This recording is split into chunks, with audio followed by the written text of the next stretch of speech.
Our hearts lie in tatters. Those words just coming into us, in fact, from Israel's president. That is the missing Bibas family members who've become the national symbols of the hostage ordeal have been handed over to Hamas. The coffins of Shirley Bibas, her two young boys, Kfir and Ariel, and a fourth captive, a dead Lifshitz, handed over in the southern Gazan city of Khan Yunis. This happened just over an hour ago now.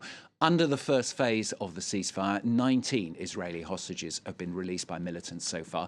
Another 6 living hostages are set to follow at the weekend. We're going to talk in just a moment to our international affairs editor, Philip Turle. But first, let's talk to our correspondent, Noga Tarnopolsky, who joins us now from Jerusalem. Noga, this handover happening, as we've seen with all the other handovers so far, with those armed guards there watching over events, and of course many Israelis watching this as well in their homes.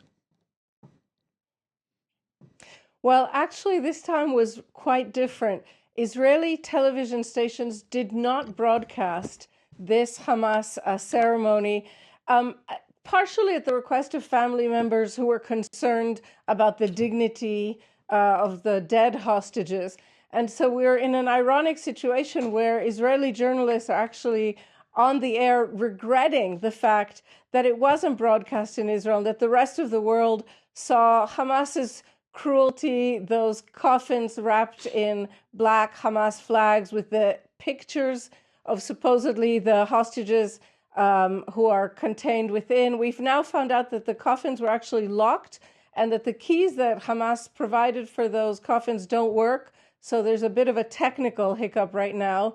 But Israelis are more focused on just the fact that for the first time since the war began on October 7th, 2023, Hamas is returning dead civilian hostages.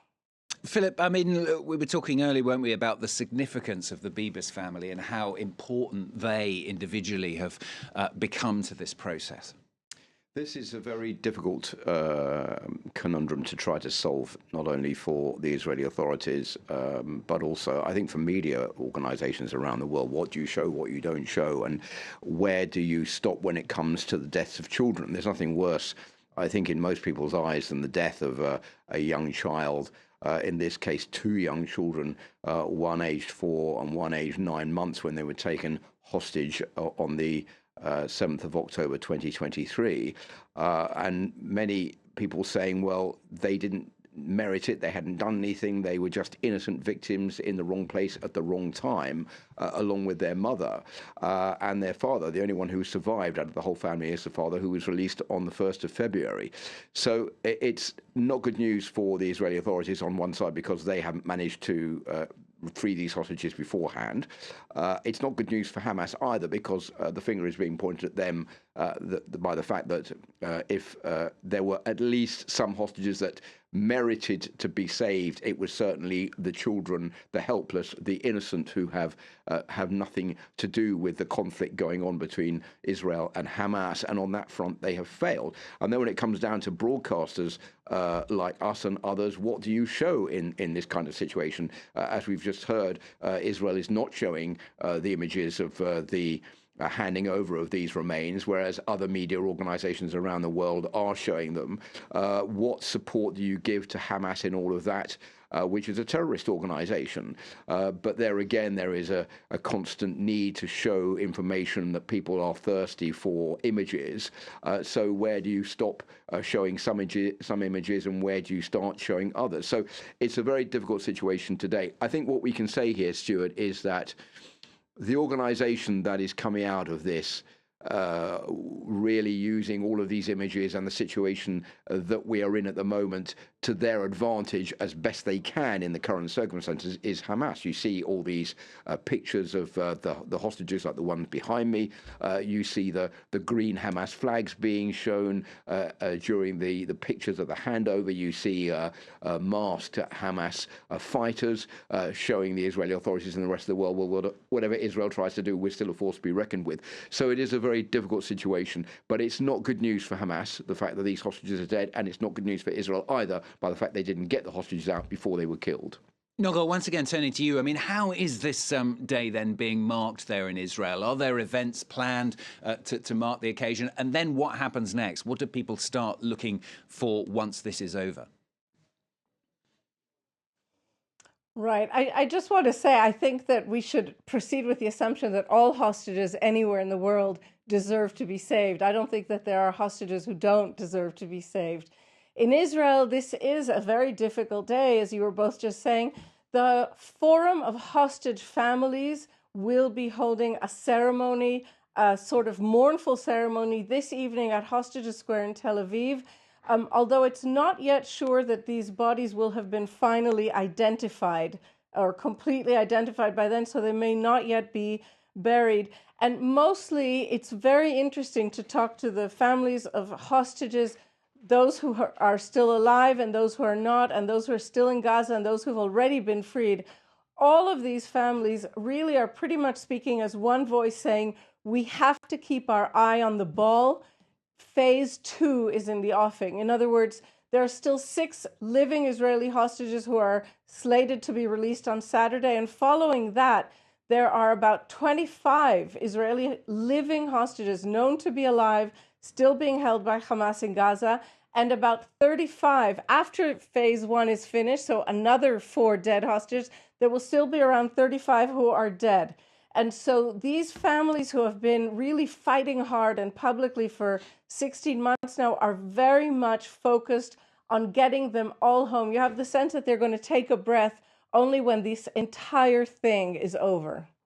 Noga, thanks so much. Noga Tarnopolsky joining us there from Jerusalem. Philip, it's interesting what Noga's saying there. Another 25 hostages still alive once this first stage is over.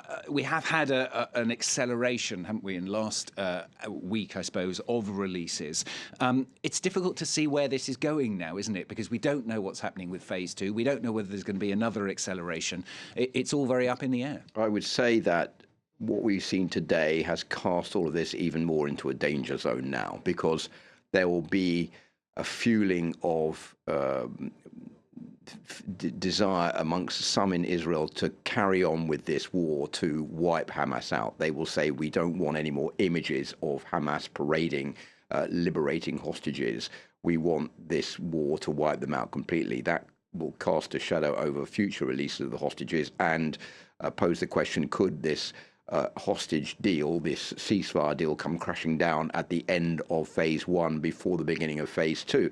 Basically, for the following reason, and that is that in phase 2 there is going to be a permanent ceasefire, which means there will be an end basically to the war, and that will pay to any attempt by Israel to try to continue wiping out Hamas, which the worst case scenario for Benjamin Netanyahu is basically the images that we've seen this morning. And then on top of that, of course, the fate of the other hostages. Of course, all hostages deserve to be released. Where it comes to children, there is more empathy, I think, for very young hostages, basically because they are children. But there's also empathy for all the other hostages being held in captivity who deserve to be released as well. And a lot of worry, I think, on the part of the families in Israel that, well, we could see at the end of phase 1 the end of this ceasefire deal if the Israeli government decides that it doesn't want to carry on into phase 2.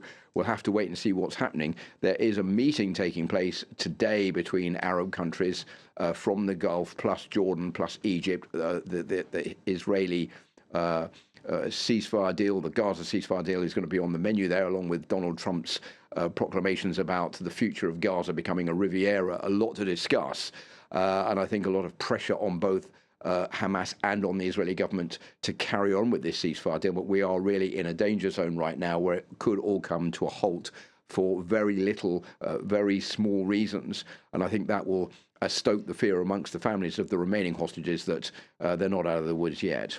Philip, thanks very much. Philip Turle, International Affairs Editor here on France 24, and we spoke as well to Noga Tarnopolsky, our correspondent in Jerusalem.